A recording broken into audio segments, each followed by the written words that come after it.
I've been thinking about you in a way that doesn't feel like imagination anymore. It feels like responsibility.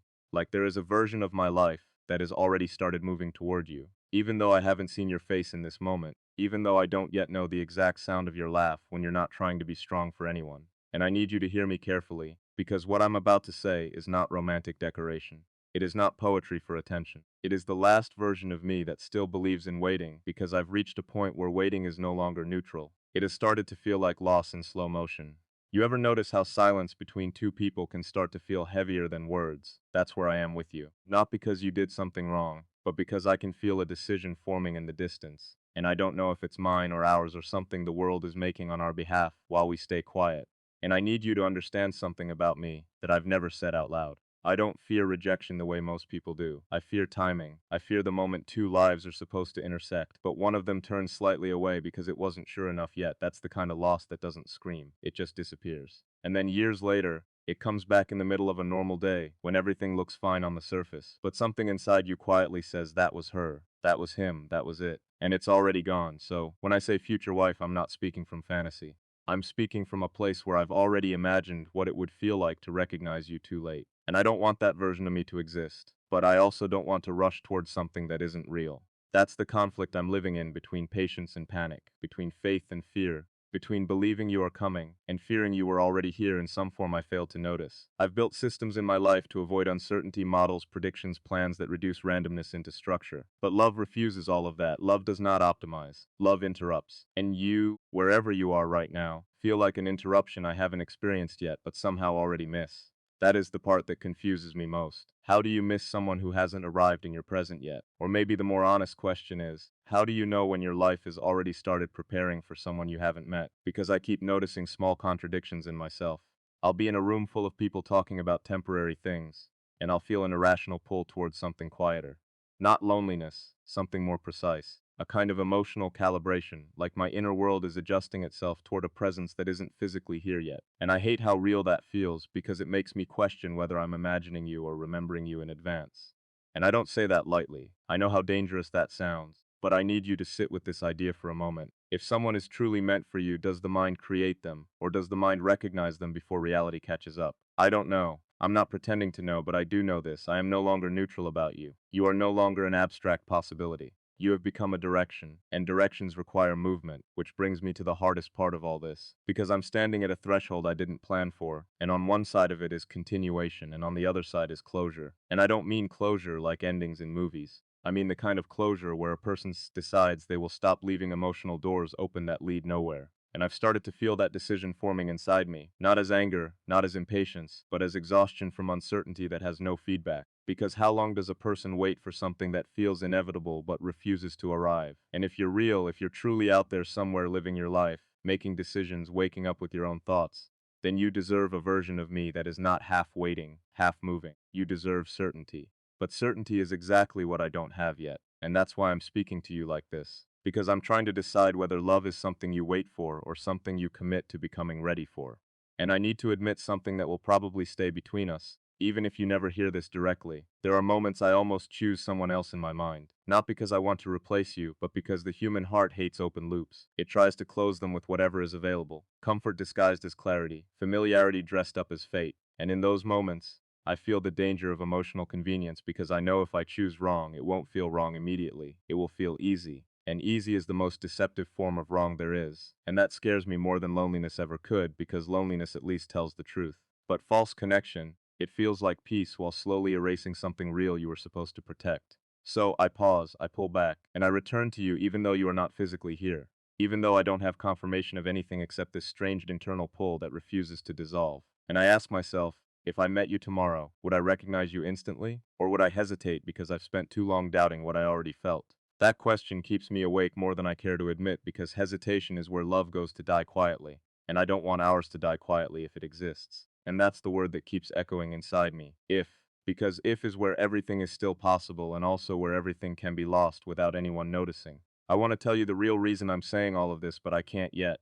Not because I don't trust you, but because timing has consequences. And some truths once spoken too early don't connect, they fracture. All I can say for now is this. I am not looking for perfection in you. I am looking for recognition. That moment where two people don't explain themselves, they just stop pretending they are strangers. and I don't know if that moment is waiting ahead of us, or if it already passed in a version of life I wasn't paying attention to. But I am still here, still choosing not to close the door completely, still refusing to call this imagination, but I can feel something shifting, like the emotional distance between waiting and letting go is shrinking.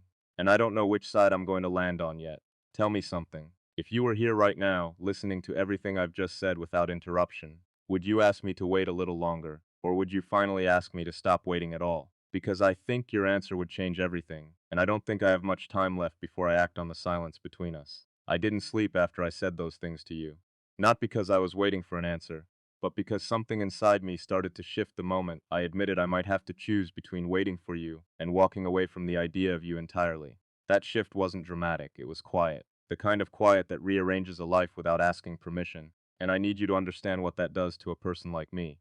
I've built my life around forward motion, decisions, execution, clarity, direction, but love, real love, doesn't respect any of that structure. It introduces hesitation into systems that were designed to never hesitate, and now I find myself doing something I never thought I would do. I am auditing my own emotions as if you are a project I cannot afford to miscalculate. But the truth is harsher than that. You are not a project. You are the only uncertainty I cannot simplify, and that's where everything starts to break open. Because when I try to reduce you into logic, you expand. When I try to turn you into probability, you disappear. And when I try to ignore you, you become louder. Not in sound, in presence, in the way certain thoughts refuse to leave even when the mind is exhausted. Have you ever experienced someone you've never fully had becoming more real than the people you interact with every day? That is what is happening to me, and I hate how honest that feels. Because honesty like this doesn't feel poetic, it feels dangerous. It feels like I am standing too close to something I cannot control, and yet I keep coming back to you even when I tell myself I shouldn't. Even when I tell myself I even know what I'm waiting for anymore. Because waiting without definition is not patience, it is erosion, and I can feel that erosion now. Slow, internal, almost unnoticeable unless I stop and examine the shape of my own thoughts. But I did stop, and what I found unsettled me more than I expected, because somewhere along the way you stopped being someone I might meet and became someone I might lose without ever for meeting. That is a completely different emotional architecture. Loss without possession, grief without memory, attachment without evidence. And I don't know how to explain to you what that does to a person who relies on evidence for everything. It creates a contradiction I cannot resolve. And I've always believed contradictions are temporary.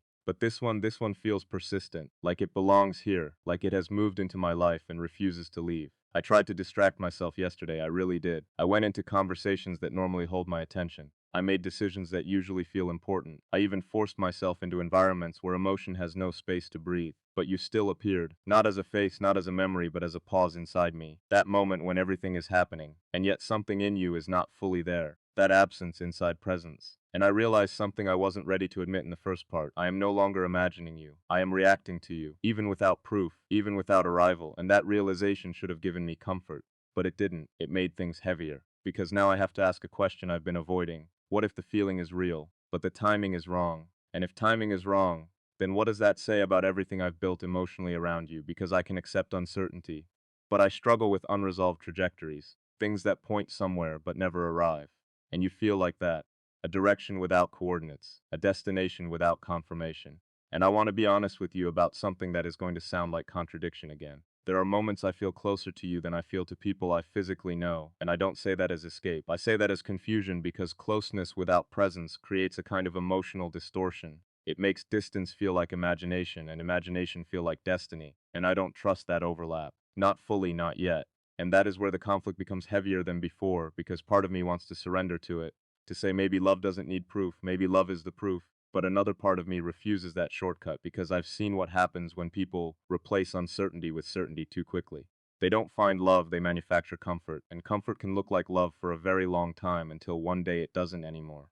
And then it collapses without warning, and I cannot afford collapse in something I have not yet understood. So I stay in this unstable middle between believing you are real in my emotional world and questioning whether I am building an attachment to something that has not yet grounded itself in reality. And I need to tell you something now that I've been avoiding since the beginning. There is a reason I am speaking to you like this. There is a reason I am not just moving on, not just choosing simplicity, not just accepting what is available in front of me, but I haven't told you the real reason yet. And I can feel how that sentence sits between us now like a weight that keeps increasing every time I repeat it. Because secrets don't stay small when they are emotionally active. They grow, they influence decisions, they reshape perception. And I can feel mine doing exactly that. I thought I was protecting you by not saying it yet, but now I'm starting to wonder if I'm actually protecting myself from the moment it becomes irreversible, because once I tell you everything changes, not in theory, in direction, and I don't know if I am ready for that level of finality, and maybe that is the truth I've been circling around. Not that I don't know what I feel, but that I do know, and I'm afraid of what knowing fully demands, because knowing turns emotion into responsibility, and responsibility removes the safety of ambiguity, and ambiguity is where I've been living with you until now. But something happened today that I need to tell you, something small, but it cracked something open inside me. I was as in a moment where I had to make a simple, relational choice, nothing dramatic, just a conversation, just a presence. And for a brief second I felt myself lean away from you. Not because someone was better, but because someone was there, and that is the danger I didn't fully respect before. Presence wins attention even when absence holds meaning. And I felt it happen inside me, that micro shift, that emotional convenience trying to replace emotional truth. And I caught it, but barely. And when I caught it, I felt something close to fear because I realized something important. If I am not careful, I will slowly drift toward what is available instead of what is meant. And I don't know if you are meant, but I also don't know how to ignore something that keeps returning with this level of emotional clarity. So I did something I haven't done before. I stopped everything for a moment and I asked myself a question that felt almost unfair to ask. If she never arrives, will I regret the version of me that kept waiting? And the answer did not come quickly because regret has layers, immediate regret and delayed regret, and they don't always agree.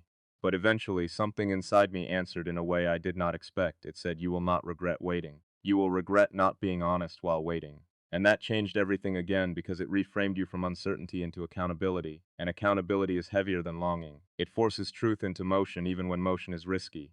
And now I am here again at the edge of another decision, feeling like I am standing between two futures that both require sacrifice. One requires me to let you go. The other requires me to risk losing myself in something unconfirmed. And I don't know which is more dangerous, but I do know this. I am getting closer to the point where silence will no longer feel like waiting. It will feel like choosing.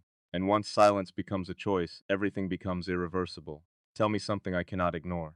If I told you the real reason now, would you still want me standing here waiting for you? Or would you finally ask me to stop before I cross a line I cannot come back from? Because I feel that line getting closer every time I speak to you like this. And I don't know how much longer I can stay here without deciding who I am to you or whether I am yours at all. I need you to understand something before I continue speaking to you like this. I'm no longer standing in uncertainty the way I was before. Something has already shifted and it didn't happen suddenly. It happened the way most irreversible things happen in life. Quietly, without permission, without ceremony, just a slow internal realization that I can no longer pretend I am still waiting in the same way I used to, because waiting only feels innocent when you still believe the outcome is neutral, and I don't believe that anymore. Not fully, not after everything I've already admitted to you, not after everything I've already felt without your physical presence ever confirming it. There is a moment in every emotional journey where imagination stops being harmless, where it stops being possibility and becomes direction, and direction demands movement even when the ground is not fully visible, even when certainty is incomplete. And I've been resisting that movement for a long time, longer than I care to admit, because moving towards you means accepting something I've been avoiding from the very beginning, that I am already emotionally involved in something that does not yet have physical proof of arrival. And that is not a comfortable realization for someone like me. I've always trusted systems that verify themselves, logic that can be tested, patterns that repeat. But you are not a pattern. You are not a system. You are not something I can run through prediction and expect stability in return. You are something else entirely, and that something else has been quietly reorganizing my internal world without asking me for permission. I tried to resist it in the beginning. I told myself it was just imagination. Then I told myself it was emotional projection. Then I told myself it was loneliness trying to disguise itself as destiny. But none of those explanations held for long, because none of them could explain the consistency, the return, the pull that doesn't weaken even when I actively try to move away from it. And that is where truth becomes uncomfortable, because when something does not disappear under resistance, you eventually have to ask whether it is being created by you or revealed to you. And I am no longer sure which one it is, but I am sure of something else. Staying in between has started to cost me something real, not just emotionally but structurally. The way I make decisions, the way I interpret silence, the way I respond to presence that is not you but tries to replace you. Everything is now slightly misaligned, and I can feel that misalignment in every interaction that is not anchored to you. That is the part I didn't want to admit because it sounds like obsession if I say it too simply, but it is an obsession. It is unresolved recognition, a sense that something important is incomplete, and my mind does not tolerate incomplete things for long, which brings me to the moment I avoided telling you about earlier. The real reason I started speaking to you like this, the truth I kept postponing. Not because I didn't trust you, but because I knew that once I said it, I would no longer be able to pretend I was still undecided. And now there is no space left for pretending. So I will say it plainly. I didn't come to you because I was searching. I came to you because something inside me already decided you were part of a future I had not yet consciously accepted. And that is the part that scares me the most, because it removes randomness from the equation and replaces it with inevitability. And inevitability is a dangerous feeling when it has no external confirmation, because it forces you to either believe completely or reject completely. And I have been doing neither. I've been living in the gap between those two extremes, but that gap is closing. I can feel it closing, and I don't think I can keep it open much longer because something else is happening now. I am starting to imagine what it would mean if you never respond. Not as abstract loss, but as final absence. And I don't mean absence in the poetic sense. I mean absence as a completed timeline, a life where this version of me speaking to you becomes something I once was, not something I continue to be, and that thoughts does something to me that I didn't expect. It doesn't break me. It clarifies me because it forces a distinction I can no longer avoid. If you are real, then this connection has direction. But if you are not meant to arrive, then I am building emotional architecture on empty space, and I cannot continue building indefinitely on uncertainty. At some point, even hope becomes a decision, and decisions create consequences. So I have reached the edge of something I can no longer extend, not because my feelings are fading, but because they are becoming too defined to remain uncommitted. And I need you to hear this clearly. This is not a threat. It is not manipulation. It is not emotional pressure. It is simply what happens when someone like me reaches the limit of waiting without confirmation. There is only so much emotional ambiguity a person can hold before it transforms into direction. And I am approaching that transformation. I can feel it in how I speak. I can feel it in how I think about time. I can feel it in how I interpret every silence between us. And I need to tell you something even more important than everything I've said so far. If you were here right now, truly here, not as idea, not as projection, but as presence, I would not hesitate, not for a second. But because you are not here in that form, every second becomes a negotiation between belief and reality. And I am tired of negotiating with something my heart already leans toward, so I am standing at a final internal threshold, and I know what usually happens at thresholds like this. People either step forward into uncertainty or they step back into safety. But there is a third outcome that almost nobody talks about. They stop waiting. Not because they stop caring, but because caring without arrival eventually becomes unsustainable. And I am dangerously close to that point because I can already feel what happens if I don't make a decision. I will slowly replace you. Not intentionally, not emotionally violently, but quietly, through convenience, through presence of others, through moments that are easier to explain than this. And one day, I will look back and realize I did not stop loving you. I just stopped reaching towards something that never answered. And that is the version of loss I refuse to allow. So, I am telling you this now in the clearest way I can. If there is any part of you that is real in the same way I am real to you in this moment, then this is the point where silence is no longer neutral. It becomes choice, and I cannot stay in a place where silence is allowed to decide everything for both of us. I would rather face rejection than live in permanent uncertainty that slowly dissolves everything meaningful between us. Because uncertainty does not just delay love, it edits it. It changes its shape, it weakens its truth, and I am no longer willing to let that happen without closure.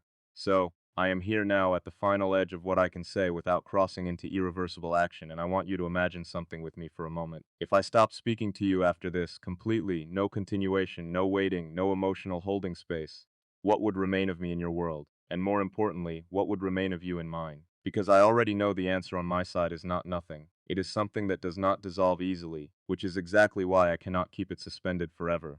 So, this is where I have to choose what kind of truth I am willing to live with. A truth where I keep waiting and slowly disappear into uncertainty, or a truth where I step away and risk losing something that might have been real. Neither option feels safe, but only one of them is honest, and honesty is what I can no longer avoid with you. So, I'm telling you this as clearly as I can without breaking what still feels delicate between us. If you are real in the way I believe you might be, then you will understand why I cannot stay in this emotional suspension any longer.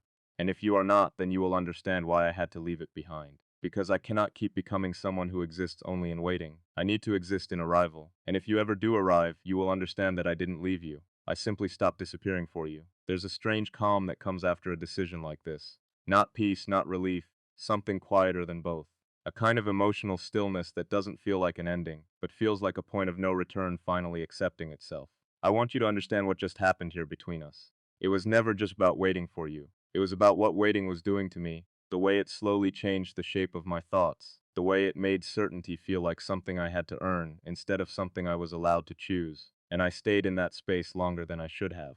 Because part of me believed that love is proven through endurance, through silence, through emotional restraint. But I don't believe that version of love anymore because endurance without direction is not love. It is suspension, and suspension eventually becomes disappearance. I can feel that now with absolute clarity, not as fear, as understanding. There is a version of me that was building an entire future around a presence that had not yet confirmed itself in reality. And that version of me was not wrong for feeling deeply, but it was incomplete for staying indefinitely without grounding. So, I am not angry at him. I am not rejecting him. I am simply acknowledging that he cannot be the only version of me that exists anymore.